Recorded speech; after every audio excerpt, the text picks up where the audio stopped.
Welcome to MBA in a Day, a brief, deep, and easy to understand place to get and apply important business concepts and principles, the same that are taught in top-tier MBA programs.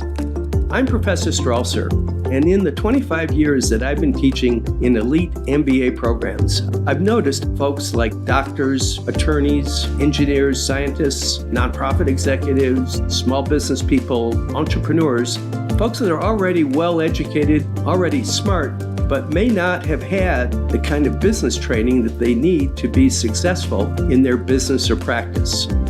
So whether you're listening to this in your car, while commuting to or from work, on a plane, at the gym, on the beach, or just want to learn about business, let's get started with this episode's exploration of critical business concepts.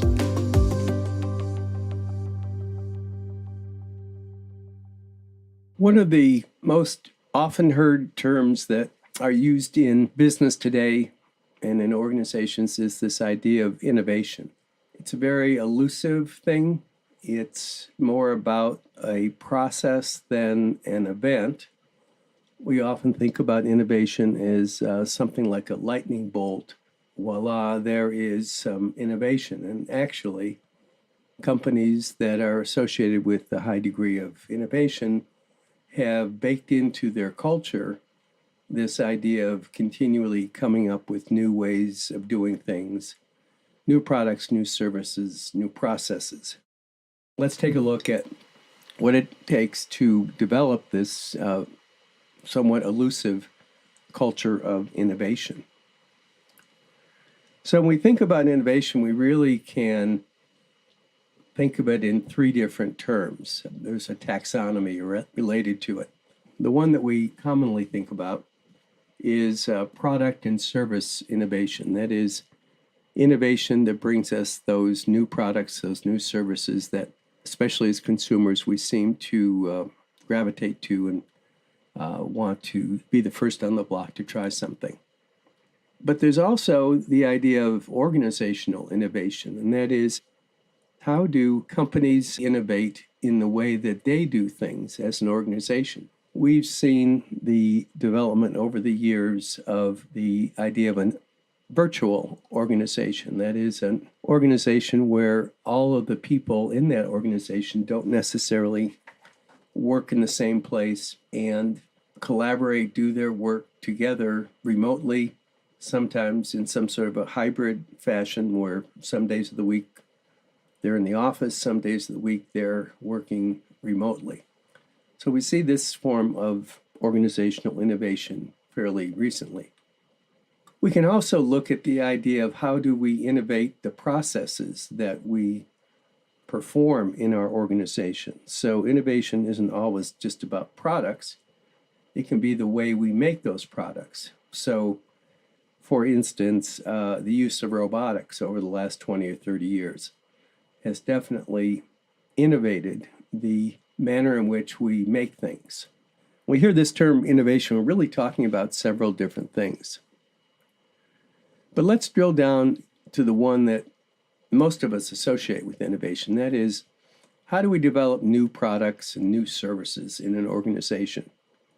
Well, to begin with, relatively few things are actually new to the world products or services.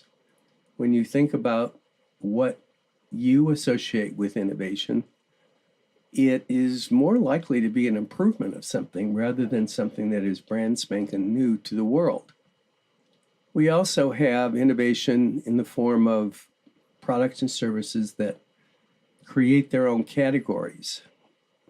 Many years ago, the Chrysler Automobile Company was having some issues in profitability and new product development, and a fellow named Lee Iacocca, who had been at Ford and innovated the Ford Mustang, developed a new category of vehicle, the minivan.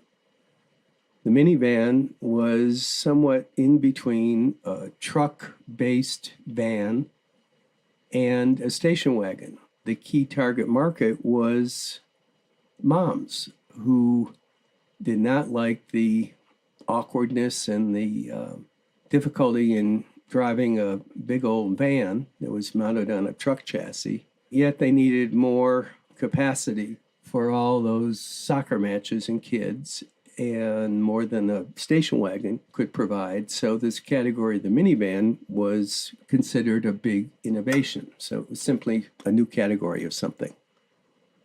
We also see a lot of innovation in the form of extensions, line extensions. So that is, we develop a successful product, and then we might develop a different version of that product, or we might develop that same product, slightly modify it for a different market.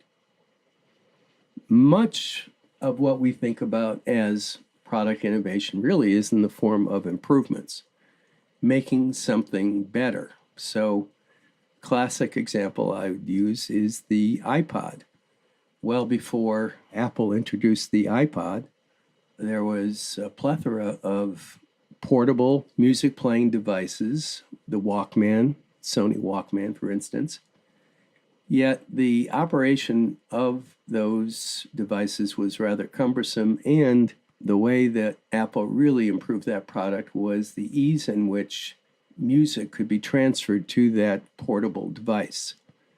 So the iPod, though considered a big innovation, was really simply a product improvement of the MP3 music player. So if you want to take a look at some interesting repositionings, which is another form of innovation, just take a look at Cadillac. For many, many decades, Cadillac was kind of an old fuddy-duddy car. It was the car that if you were a successful doctor or lawyer, you were driving a Cadillac. Cadillac's demographics was clearly over 40, probably over 50. And today, if you look at the positioning, you look at the styling, you look at the advertising, a lot of Cadillac advertising today is a repositioning into a performance car and also a car that has some appeal to women. Another repositioning that is pretty cool is the repositioning of Shinola as a brand. So many of us have grown up with the idea that Shinola is a product you use to shine your shoes, and it's been around forever. And yet this brand has been repositioned to be kind of a mini luxury product line.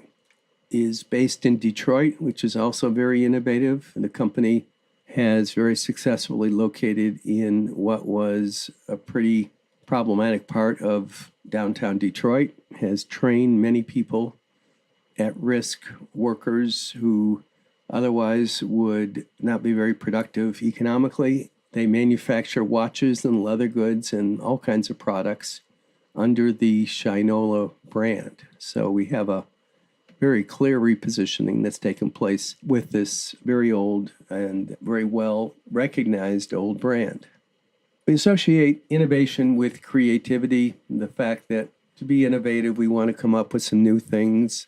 But we often have some misconceptions about what creativity is all about. For a lot of us, we self-censor when we think about creativity. We tell ourselves, oh gosh, nobody's going to think this is cool. I'm not even going to bring it up. I don't want to embarrass myself. The I'm not creative and self-censoring really comes into play in this notion of creativity. We also have, especially in larger organizations, the idea if it ain't broke, don't fix it. Why mess with something?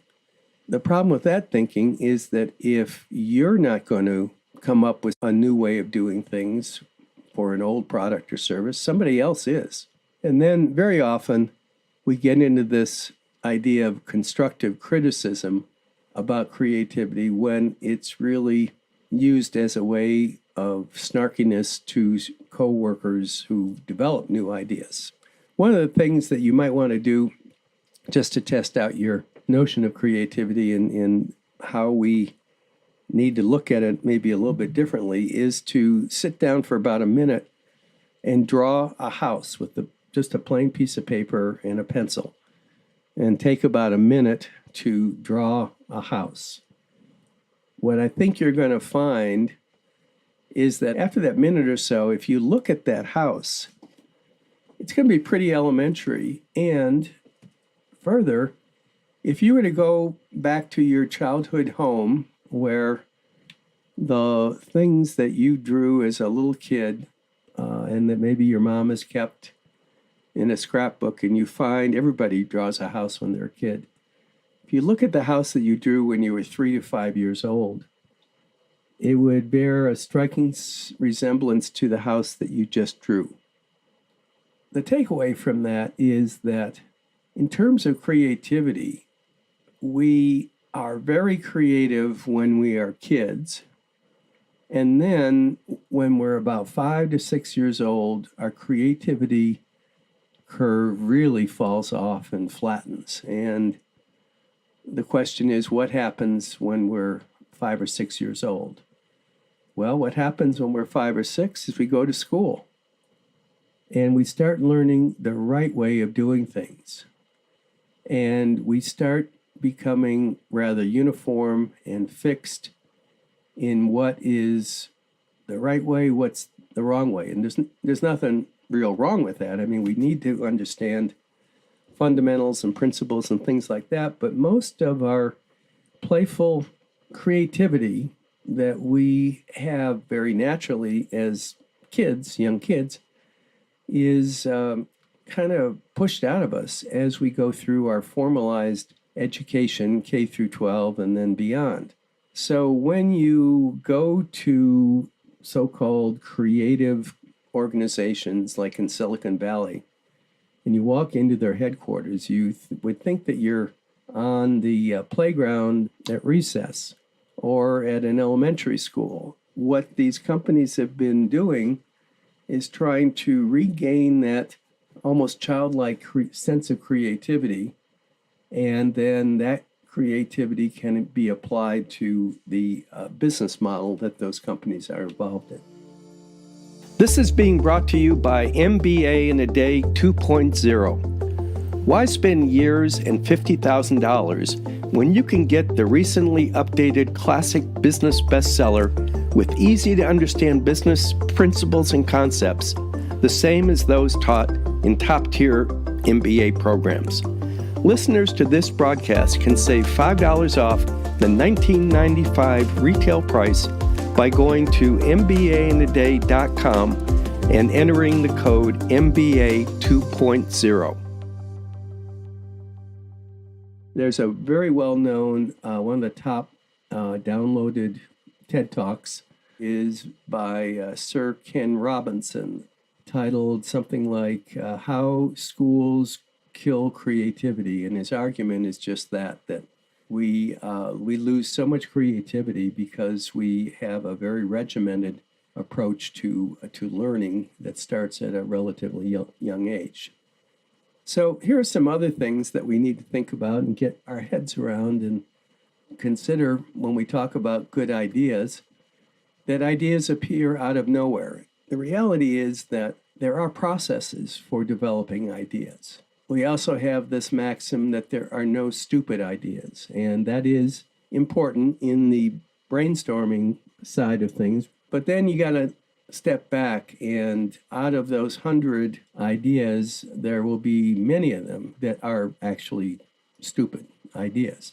Nonetheless, the trick is really trying to filter the good ones versus the not so good ones.